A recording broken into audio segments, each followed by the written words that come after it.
ओम शांति। आज की तारीख है 13 अप्रैल 2022। बाप दादा के महावाक्य हैं, मीठे बच्चे, गृहस्थ व्यवहार में रहते कमाल कर दिखानी है।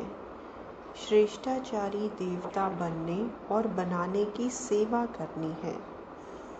प्रश्न है, राजाई के वर्षे का अधिकार किन बच्चों को प्राप्त होता है?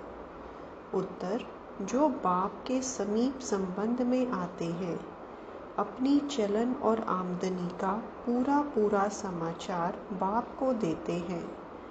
ऐसे मातेले बच्चे ही राजाई के वर्षे का अधिकार प्राप्त करते हैं।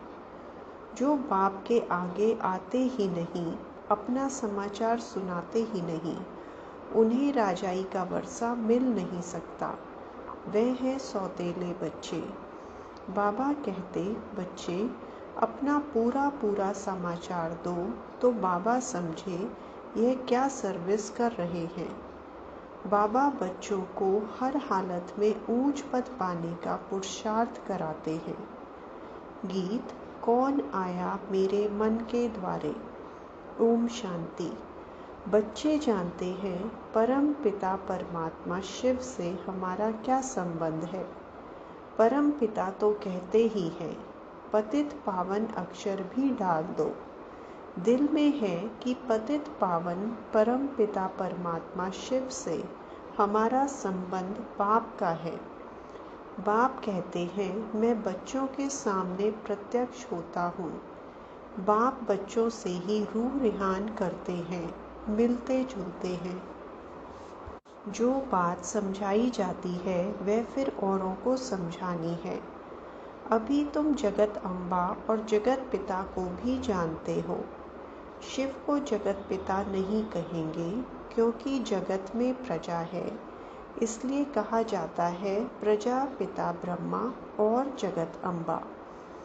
अम्बा सारे जगत की। इससे सिद्ध हुआ वह रचयिता है।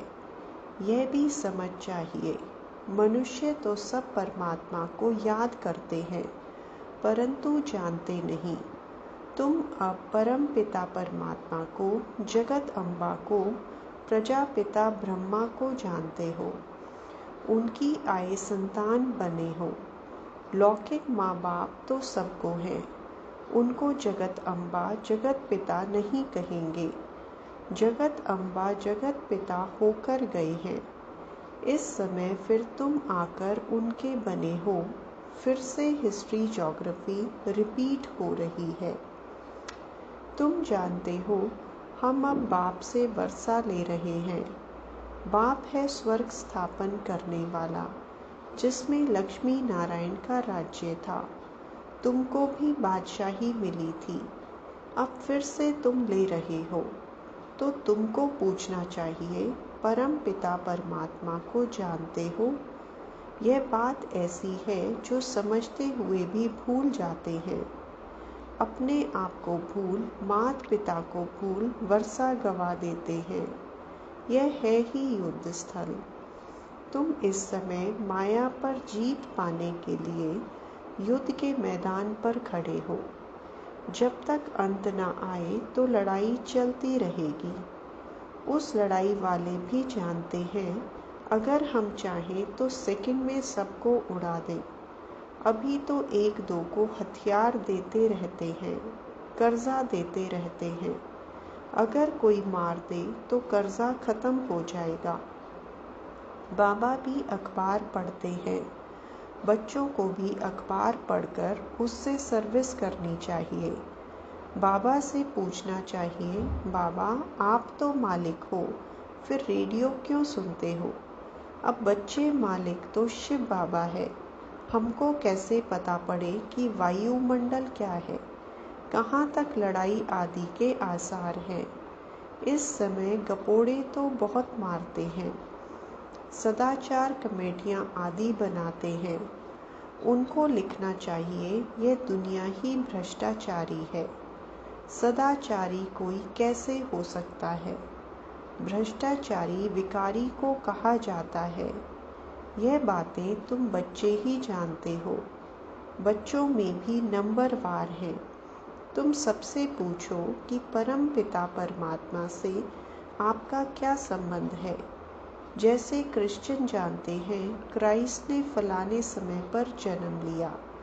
अच्छा, उनके आगे कौन थे? लक्ष्मी नारायण को राज्य किए कितना समय हुआ है?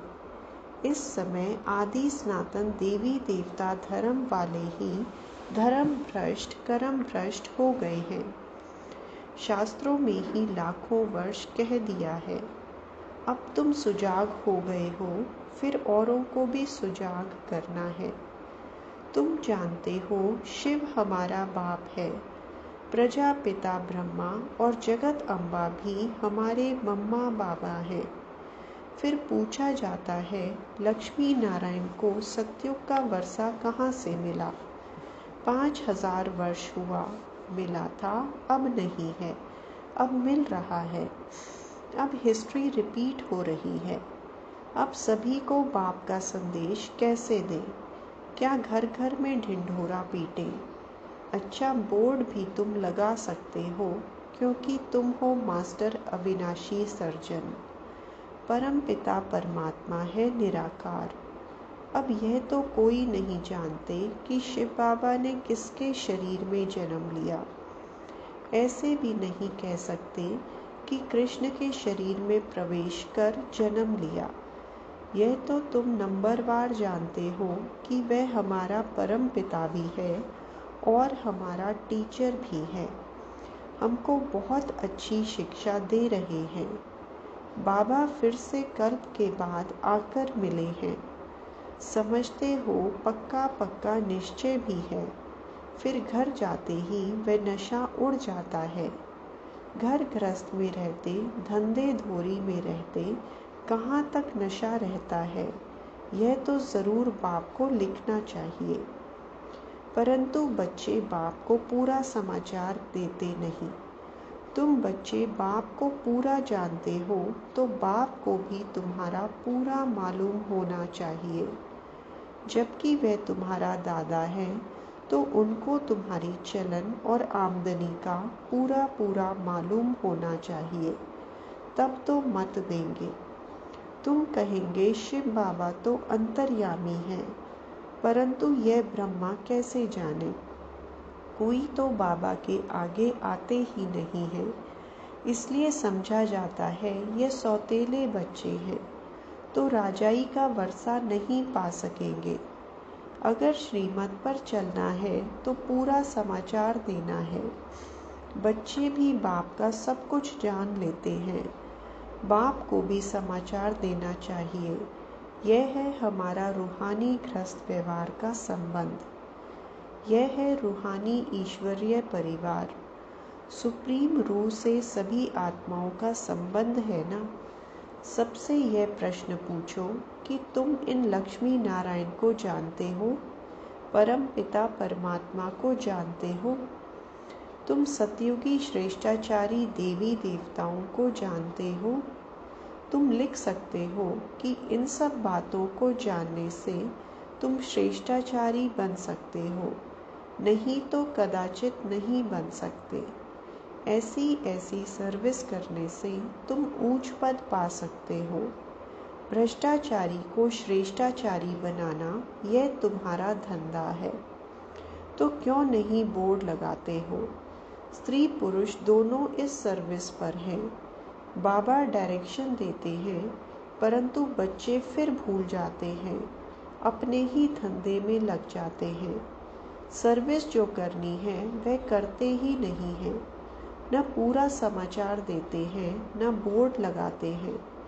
बोर्ड नहीं लगाया, सर्विस नहीं की तो समझेंगे देह अभिमान बहुत है। मुरली तो सब सुनते हैं। बाबा क्या कहते हैं? अनेक मत मिलती हैं। प्रदर्शनी के लिए बाबा कहते बच्चे गर्मी है तो पहाड़ी पर जाकर प्रबंध करो। अब देखें कहाँ से समाचार आता है कि बाबा हम ये प्रबंध कर सकते हैं। जानकारी है तो जाकर हॉल व धर्मशाला लेकर प्रबंध रचना है तो बहुतों को संदेश मिले। यहाँ भी बोर्ड लगा हुआ हो ज्ञान सागर पतित पावन निराकार परमात्मा से तुम्हारा क्या संबंध है? फिर जगत अम्बा और जगत पिता से तुम्हारा क्या संबंध है? वह क्या देंगे? ज़रूर जगत का मालिक बनाएंगे। बरोबर तुम अब बन रहे हो, कल्प पहले भी बने थे। तुम ये बोर्ड लिख दो तो फिर और सब प्रश्न ही खत्म हो जाएंगे। लक्ष्मी नारायण को यह विश्व के मालिक बने का वर्षा कैसे मिला? पूछने वाला तो ज़रूर जानता होगा। अगर इतनी सर्विस नहीं करेंगे तो गद्दी पर कैसे बैठेंगे? यह राजयोग है नर से नारायण बनने का, प्रजा बनने का नहीं। क्या तुम यहाँ प्रजा बनने आए हो? बाबा के पास समाचार आए तो बाबा समझे कि ये सर्विस कर रहे हैं। न घर का न सर्विस का समाचार देंगे तो कैसे समझेंगे कि ये विजय माला में आएंगे। निश्चय बुद्धि विजयंती, संशय बुद्धि विनश्यंती। तुम जानते हो अभी हमारी राजधानी स्थापन हो रही है। उस राजधानी में ऊंच पद पाने का तुम बच्चों को पुरुषार्थ करना है, परंतु कोई की तकदीर में नहीं है तो टीचर क्या कर सकता है? तुमने ही ऐसे खोटे कर्म किए हैं जो तुम्हें भोगना पड़ता है। मम्मा ने अच्छे कर्म किए हैं तो कितना अच्छा अटेंशन से मम्मा ने ऊंच पद प्राप्त किया। तुम बच्चों को हर हालत में खूब पुरुषार्थ करना चाहिए। बाबा ने राय दी है बोर्ड बनाए लगाना चाहिए और छोटे छोटे पर्चे बनाकर बांटने चाहिए कि इन लक्ष्मी नारायण को जानने से तुम यह श्रेष्ठाचारी देवता बन जाएंगे। शुभ कार्य में देरी नहीं करनी चाहिए। तुम मीठे मीठे बच्चों को बहुत सर्विस करनी चाहिए। गृहस्थ व्यवहार में रहते कमाल कर दिखानी है। कब छोड़ने का ख्याल नहीं करना है। तुम जानते हो बाबा हमको ब्रह्मा द्वारा सिखला रहे हैं। शिव बाबा भारत में आया है तो क्या निराकार आया, कैसे आया, क्या किया, कोई को पता ही नहीं है। शिवरात्रि मनाते हैं, ज़रा भी पता नहीं है। परमात्मा आते ही हैं पावन बनाने। बाबा कहते हैं कोई भी बात में मूंझते हो तो पूछो कि बाबा हमको यह बात समझ में नहीं आती है। 84 जन्मों का राज भी समझाया है। वर्णों में भी आना है। तुम ये धारणा करते हो। बरोबर हमने ऐसे 84 जन्म लिए हैं। अब फिर हम सूर्यवंशी बनते हैं। जितना जो पुरुषार्थ करेगा उतना ऊंच पद पाएगा। कितनी सहज बात है। फिर भी बुद्धि में बैठता नहीं है तो आकर पूछो बाबा हम इस समझाने में मूंझते हैं। पहले पहले अल्फ का परिचय देना है। यह बोर्ड सब लगा दें। इस नॉलेज से तुम सदा सुखी श्रेष्ठाचारी बन जाते हो तो ये अच्छा है ना। टेम्पटेशन होगा, क्यों ना ऐसी बात जाकर समझे। बाबा सर्विस से समझ जाएंगे कि कौन कौन सच्चा बच्चा है जो अटेंशन देते हैं। वही माला का दाना बनेंगे। करके दिखाना है। तुम तो प्रैक्टिकल सम्मुख बैठ सुन रहे हो, बाकी बच्चे मुरली द्वारा सुनेंगे। यह सब समझने की बातें हैं। परमात्मा बाप भी है, फिर पतित से पावन बनाकर ले जाते हैं तो गुरु हो गया। सृष्टि के आदि मध्य अंत की नॉलेज शिक्षक बन पढ़ाते हैं तो तीनों हो गए ना। परंतु बहुत बच्चे भूल जाते हैं। बुद्धि से वह नशा निकल जाता है। नहीं तो स्थायी खुशी रहनी चाहिए। अच्छा, मीठे मीठे सिकिलदे बच्चों प्रति माता पिता बाप दादा का याद प्यार और गुड मॉर्निंग। रूहानी बाप की रूहानी बच्चों को नमस्ते। रूहानी बच्चों की रूहानी माता पिता को, बाप दादा को याद प्यार, गुड मॉर्निंग और नमस्ते। धारणा के लिए मुख्य सार। पहला, विजय माला का दाना बनने के लिए अपने ऊपर पूरा अटेंशन देना है। श्रेष्ठाचारी बनने और बनाने की सेवा करनी है। दूसरा, कोई भी ऐसा खोटा कर्म नहीं करना है जिसकी भोगनी पड़े। बाप की राय पर कदम कदम चलना है। वरदान, अपनी आकर्षण में स्थिति द्वारा सर्व को आकर्षित करने वाले रूहानी सेवाधारी भव। रूहानी सेवाधारी कभी यह नहीं सोच सकते कि सेवा में वृद्धि नहीं होती या सुनने वाले नहीं मिलते। सुनने वाले बहुत हैं, सिर्फ आप अपनी स्थिति रूहानी आकर्षण में बनाओ। जब चुंबक अपनी तरफ खींच सकता है तो क्या आपकी रूहानी शक्ति आत्माओं को नहीं खींच सकती? तो रूहानी आकर्षण करने वाले चुंबक बनो, जिससे आत्माएं स्वतः आकर्षित होकर आपके सामने आ जाएं। यही आप रूहानी सेवाधारी बच्चों की सेवा है। स्लोगन, समाधान स्वरूप बनना है तो सबको स्नेह और सम्मान देते चलो। मातेश्वरी जी के अनमोल महावाक्य। परमात्मा एक है, बाकी सर्व मनुष्य आत्माएं हैं। अब यह तो सारी दुनिया जानती है कि परमात्मा एक है, वो सर्वशक्तिवान है, जानी जाननहार है। ऐसे तो सारी दुनिया खुद भी कहती है हम परमात्मा की संतान हैं। परमात्मा एक है, भल कोई धर्म वाला हो वो भी परमात्मा को ही मानते हैं। वो भी अपने को परमात्मा द्वारा भेजा हुआ संदेश वाहक समझते हैं।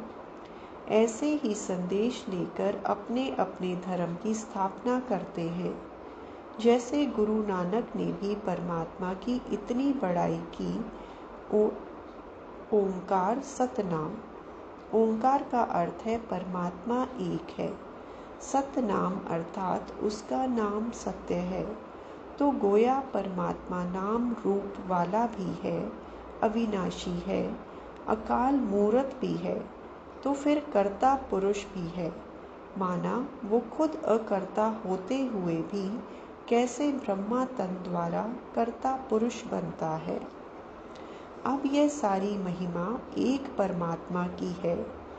अब मनुष्य इतना समझते हुए फिर भी कहते हैं ईश्वर सर्वत्र है। अहम आत्मा सो परमात्मा है। अगर सभी परमात्मा ठहरे फिर एक ओंकार यह महिमा किस परमात्मा की करते हैं? इससे सिद्ध है कि परमात्मा एक है। अच्छा, ओम शांति।